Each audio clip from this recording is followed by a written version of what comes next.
वचन, सत्य वचन, अमर वचन, जीवित वचन, दिव्य वचन, सत्य वचन, अमर वचन, जीवित वचन। साई दा बामा बनी दा बामा बगैर सनी रे सनी रे सनी रे सनी रे सा। दिव्य वचन, सत्य वचन, अमर वचन, जीवित वचन, दिव्य वचन, दिव्य वचन।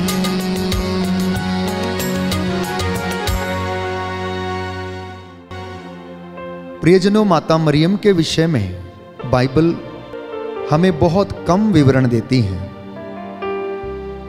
उनके विषय में प्रत्यक्ष रूप से बहुत कम कहा गया है, लेकिन अप्रत्यक्ष रूप से पूरी बाइबल उनके विषय में साक्ष्य देती है।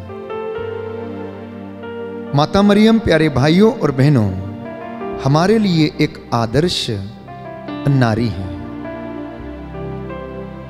एक ऐसी मां जिसने अपने पुत्र के पहले दिन से ही, गर्भ में आने के पहले दिन से ही उन्होंने दुखों का अनुभव किया। माता मरियम के दुख अपार थे। उनकी मंगनी यूसुफ से हुई थी। उनके दोनों के एक शरीर होने से पहले ही वो पवित्र आत्मा से गर्भवती हो गई। समाज में उनके लिए ये एक बहुत बड़ी घटना थी। क्रिस्त में प्यारे भाइयों और बहनों, आज हम माता मरियम के दुखों का पर्व मनाते हैं। माता मरियम के जीवन में अनेक दुख थे, लेकिन फिर भी उसने इन दुखों की चर्चा नहीं की। अगर हम उनके दुखों की लिस्ट तैयार करें तो प्रियजनों, वो बहुत लंबी है। उनमें से कुछ हम याद करने की कोशिश करते हैं। जब मंदिर में माता मरियम और यूसुफ यीशु को समर्पित करने के लिए गए तो सिमियोन ने भविष्यवाणी की और बालक के विषय में कहा कि ये एक ऐसा प्रतीक होगा और तेरे हृदय को एक तलवार आर पार भेदेगी। इसके द्वारा बहुतों का उत्थान होगा और बहुतों का पतन होगा। एक मां अपने बेटे को मंदिर में समर्पित करने जाती है और सिमियोन भविष्यवाणी करता है और उसके आने वाले भविष्य के विषय में चर्चा करता है। एक मां को कितना दुख होगा यदि आप में से कोई भी मां अपने बच्चे को मंदिर में लेकर जाए और समर्पित करे और वहां पर याजक आपके पुत्र के विषय में या आपके विषय में कोई भविष्यवाणी करे तो आपको निश्चित ही दुख होगा। हो सकता है कि आप क्रोध के आवेश में उनसे कुछ बुरा भला भी कह दें कि आप मेरे विषय में ऐसा कैसे कह सकते हैं।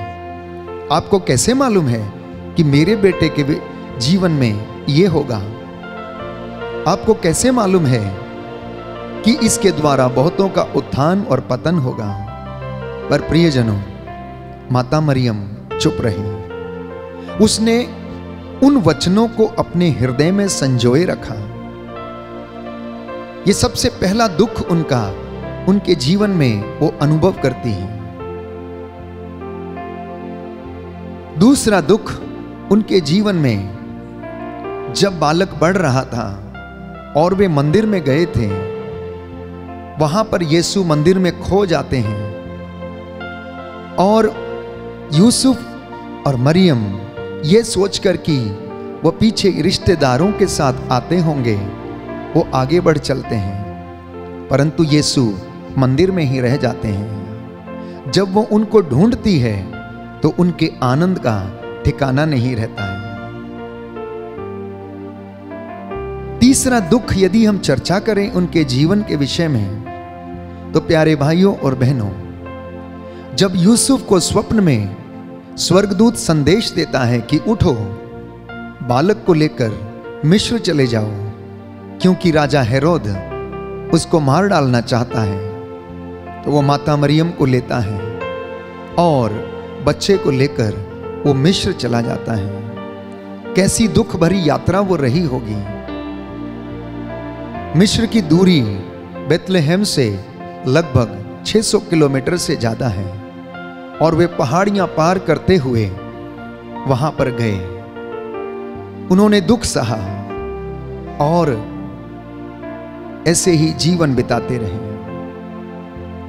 चौथा दुख उनके जीवन में जिसने उन्हें झकझोर के रख दिया, वो था कलवरी पर यीशु से मुलाकात। उनका लहू लुहान चेहरा देखकर कलवरी के रास्ते पर वो अपने जवान बेटे से मुलाकात करती है। ये कैसी दर्द भरी मुलाकात रही होगी, हम अंदाजा लगा सकते हैं। सांसारिक माता यदि अपने बेटे के शरीर पर एक घाव भी देख लेती है तो रो रो कर बेहाल हो जाती है, परंतु एक मां कलवरी के रास्ते पर अपने जवान बेटे को मिलती है, कुछ भी नहीं कर सकती है और उसे याद आता है सिमियोन की वो भविष्यवाणी की, एक तलवार तेरे हृदय को आर पार भेदेगी। और उसने इस मुलाकात में इस बात को अनुभव किया कि उसका कलेजा, प्यारे भाइयों और बहनों, दुख से छलनी हो गया होगा जब उसने अपने जवान बेटे को देखा कि वह लहू लुहान जल्लाद उसे लात घूंसे मारते घसीट कर ले जाते कलवरी के रास्ते पर घसीट रहे थे, फिर भी वह चुप रही, उन्होंने कुछ नहीं कहा। पांचवा दुख जो उनके जीवन में घोर कष्ट दे रहा था, प्रियजनों, वो कलवरी पर जब यीशु को क्रूस पर ठोका जा रहा था बड़ी बड़ी लंबी कीलों से, माता मरियम देख नहीं पा रही थी, दूर से खड़ी होकर वो देख रही थी कि जल्लाद उनके साथ कैसा व्यवहार करते हैं। मैं आपसे एक सवाल पूछता हूं, क्या आप अपने बेटे को या बेटी को किसी के द्वारा थप्पड़ खाते हुए देख सकते हैं? मैं आपको सच कहता हूं, आप डंडा लेंगे और उस व्यक्ति के ऊपर प्रहार करेंगे यदि कोई आपके बेटे को कोई गलत शब्द कह दे या उसे दुख दे, आप उसे क्षमा नहीं कर पाएंगे, आप बदला लेने की कोशिश करेंगे। लेकिन माता मरियम ने ऐसा कुछ नहीं किया। छठवां दुख उनके जीवन में, प्रियजनों, एक जवान पुत्र की जो भरा पूरा था 33 वर्ष का नौजवान, जिसे अपनी जिंदगी में अभी बहुत कुछ करना बाकी था, उसकी लाश मां मरियम की गोद में पड़ी थी। वो कैसे उसको देखकर बेहाल होती थी, ये माताएं अंदाजा लगा सकती हैं। और मां मरियम वो दुख सहन करती रही, सहन करती रही। सातवां दुख उनके जीवन में, जब यीशु कब्र में रखे जाते हैं, दफनाए जाते हैं, उसके लिए ये सहन कर पाना मुश्किल था। हम समाज में देखते हैं कि एक मां यदि अपने बेटे को खो देती है तो रोती है, बिलखती है, कलपती है और यही कहती, हाय मेरा बेटा लौटा दो, मेरी जिंदगी ले लो पर मेरा बेटा लौटा दो। ये साधारण मां की हकीकत है। तो मां मरियम के जीवन में क्या गुजर रहा होगा, और मां मरियम ने उफ तक नहीं किया। ये महामारी से हम गुजर रहे हैं और ये महामारी अभी समाप्त नहीं हुई है। अनेक प्रकार के कष्ट, अनेक प्रकार के दुख संकट परिवारों में माताओं पर, पिताओं पर गुजरे हैं। आपने अपने प्रियजनों को खो दिया। एक ही दिन में 2-2, 3-3 लोग एक हफ्ते के अंदर, पिता चल बसे, मां चल बसी, भाभी चल बसी, देवर चल बसा, बेटा चल बसा। कई परिवारों में ऐसा हुआ और आप देखते रह गए। प्रियजनों, माता मरियम के जीवन में भी कुछ ऐसा ही हुआ, लेकिन उसने शिकायत नहीं की। उसने शिकायत नहीं की, वो सहन करती रही। जैसा कि वचन में लिखा है, वो अपने हृदय में हर एक बात को संजो के रखती थी। अगर विश्वास के द्वारा दुख स्वीकार नहीं किया जाता तो हम टूट जाते हैं। यह बात माता मरियम सिखाना चाहती है। अगर कोई व्यक्ति विश्वासहीन है, अगर कोई व्यक्ति ईश्वर में विश्वास नहीं करता, उस पर भरोसा करके नहीं जीता, तो वो अवश्य टूट जाएगा। बस एक साधारण मां में और माता मरियम में यही फर्क था, इसलिए वो टूटी नहीं। और साधारण मां टूट जाती है, वो निराश हो जाती है, शिकायतें करने लगती है, लेकिन मां मरियम टूटी नहीं। मां मरियम ने उन बातों को संजोए रखा और ईश्वर की कृपा को, वो ईश्वर की कृपा को अपने जीवन में अनुभव करती रही। यही उसकी खासियत थी। इसलिए माता मरियम हमारे दुखों में एक आदर्श है। माता मरियम हमारे दुखों में एक आदर्श है। दुख और मृत्यु ये हमारे जीवन की हकीकत है, ये कड़वे सत्य हैं, इन्हें कोई नकार नहीं सकता। सुख और दुख ये सिक्के के दो पहलू हैं। आप जितना मर्जी चाहें इनसे दूर जाना आप नहीं जा सकते हैं। दुख आना मनुष्य के जीवन में अनिवार्य है, क्योंकि प्रभु हमें विपत्ति और दुख की भट्टी में तपाता है और हमें क्या करता, परिपक्व बनाता है। माता मरियम के विश्वास की परख उनके दुखों में हुई, और माता मरियम विश्वास से भरी हुई थी, इसलिए उसने कोई सवाल नहीं किया। यह हमारे मन में सवाल पैदा करता है कि क्या ईश्वर है या नहीं। अगर ईश्वर है तो हमारे जीवन में दुख क्यों आता है? अगर ईश्वर है तो यीशु मसीह के जीवन में दुख क्यों आया? यह प्रभु का तरीका है हमसे प्यार करने का, हमें कृपा देने का, हमें जीवन देने का, हमें चंगाई देने का। इसके विषय में मैं और आप कोई भी सवाल जवाब नहीं कर सकते, क्योंकि बाइबल हमें बताती है उसकी बातें, उसके रहस्य हमारी सोच के परे हैं। जैसा मैंने कहा कि हम इस महामारी से गुजर रहे हैं, दुखों का सामना हम करके गुजर रहे हैं, तो आज माता मरियम से हम सीखें, शिकायतें करना बंद करें। प्रभु के वचन जो रोज हम सुनते हैं उसको अपने हृदय में संजोए रखें। माता मरियम, प्यारे भाइयों और बहनों, एक ऐसी नारी है जिसने सब बातों में विश्वास किया।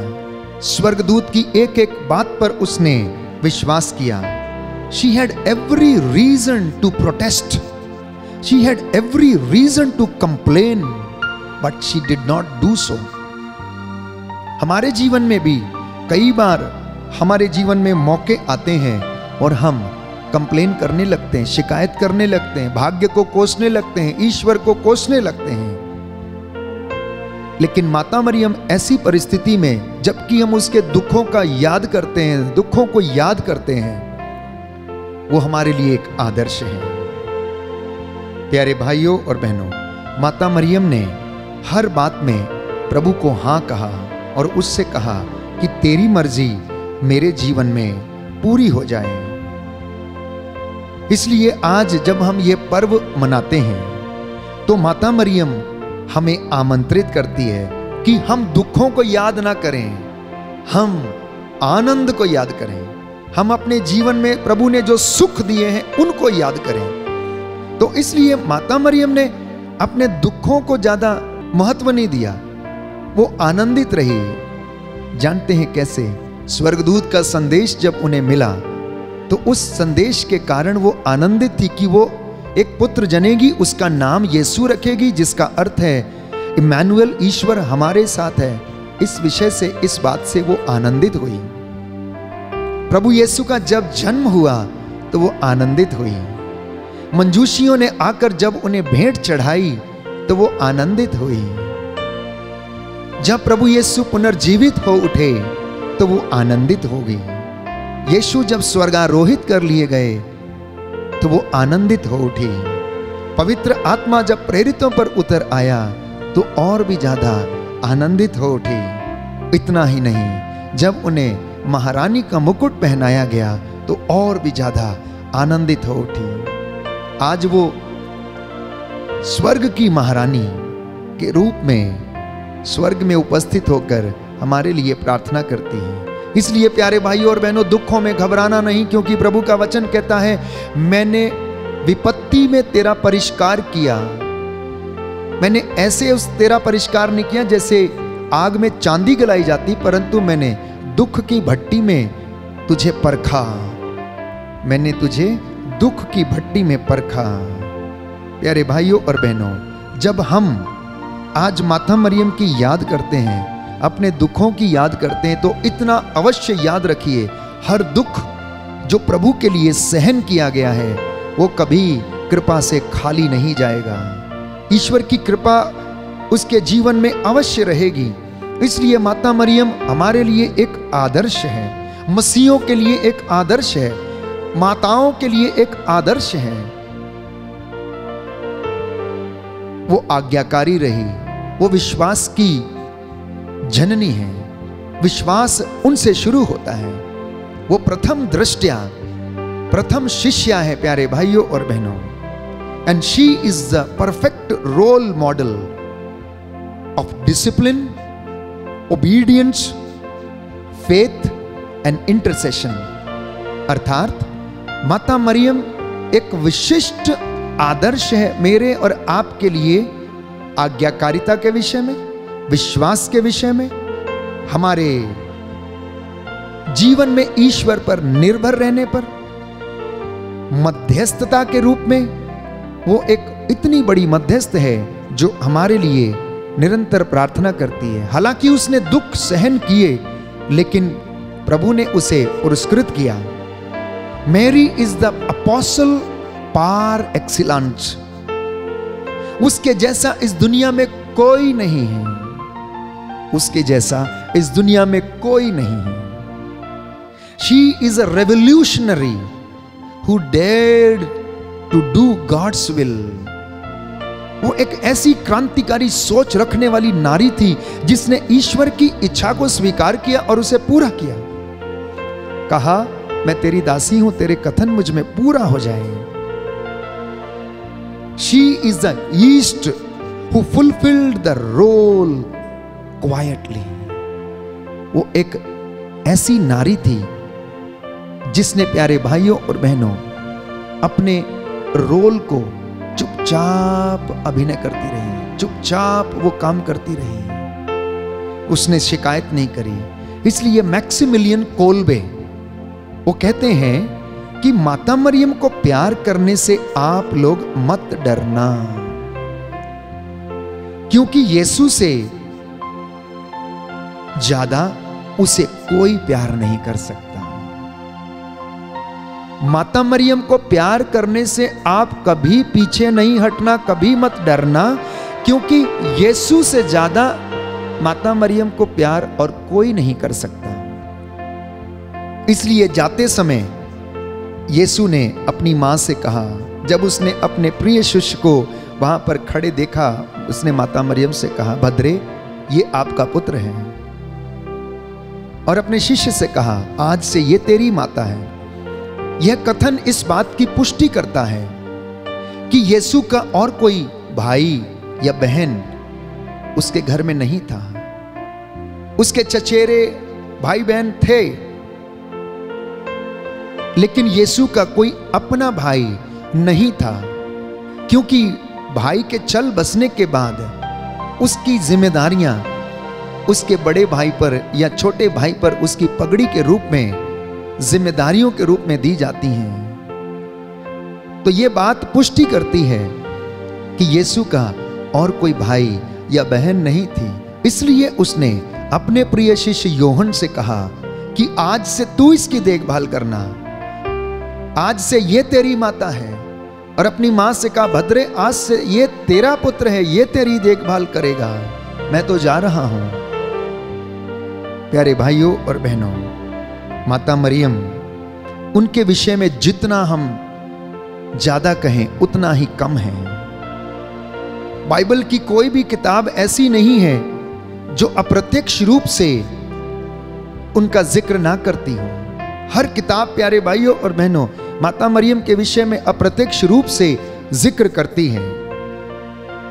फुल्टन जेशीन कहते हैं, जितना कम हम यीशु के बारे में सोचते हैं उतना ही कम हम माता मरियम के बारे में सोचते हैं।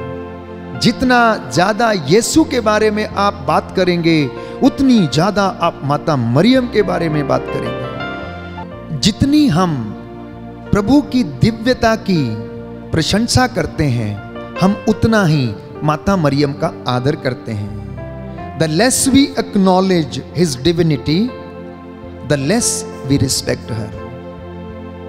पुनः एक बार मैं दोहराना चाहूंगा, The less we acknowledge his divinity, the less we respect her mother. इसलिए फुल्टन जेशीन कहते हैं, The more we adore his divinity, the more we venerate her motherhood. The less we acknowledge his divinity, the less we respect her. अर्थात हम प्रभु यीशु की दिव्यता को जितना ज्यादा आदर देते हैं उतनी ही ज्यादा उसकी मां को आदर देते हैं, और जितना ही कम हम यीशु की दिव्यता को आदर देते हैं उतना ही कम उसकी मां मरियम को हम आदर देते हैं। इसलिए आज का ये पर्व मेरे और आपके जीवन में हमें याद दिलाता है कि दुखों के बाद, कष्टों के बाद ईश्वर हमें हर प्रकार की सुखों से नवाजता है, हमें आशीष प्रदान करता है। क्योंकि प्यारे भाइयों और बहनों, रात आती है और बीत जाती है, फिर से उजाला होता है, और ये उजाला हमारे जीवन में सदा बना रहे। माता मरियम हमारे लिए मध्यस्थता करें। आमीन। आइए हम प्रार्थना करें। हे सर्वशक्तिमान शाश्वत ईश्वर, सर्वव्यापी ज्ञानी पिता, हृदयों की थाह लेने वाले ईश्वर, आज हम माता मरियम के दुखों की याद करते हैं। तूने इन दुखों में उसे महान बनाया और उसे प्रभु आपने अपने विश्वास के द्वारा, अपनी कृपा के द्वारा उसे आदर्श नारी बनने की कृपा प्रदान की। हे प्रभु, तूने उसे चुना, उसे पवित्र रखा, उसे साहस दी, हिम्मत दिया। आज ये हिम्मत तेरे इन बेटे बेटियों को प्रदान कर, हम भी अपने दुखों को सहन करते जाएं, तेरी महिमा करते जाएं। हमारी प्रार्थना सुन ले उद्धार करता यीशु प्रभु के द्वारा। आमीन।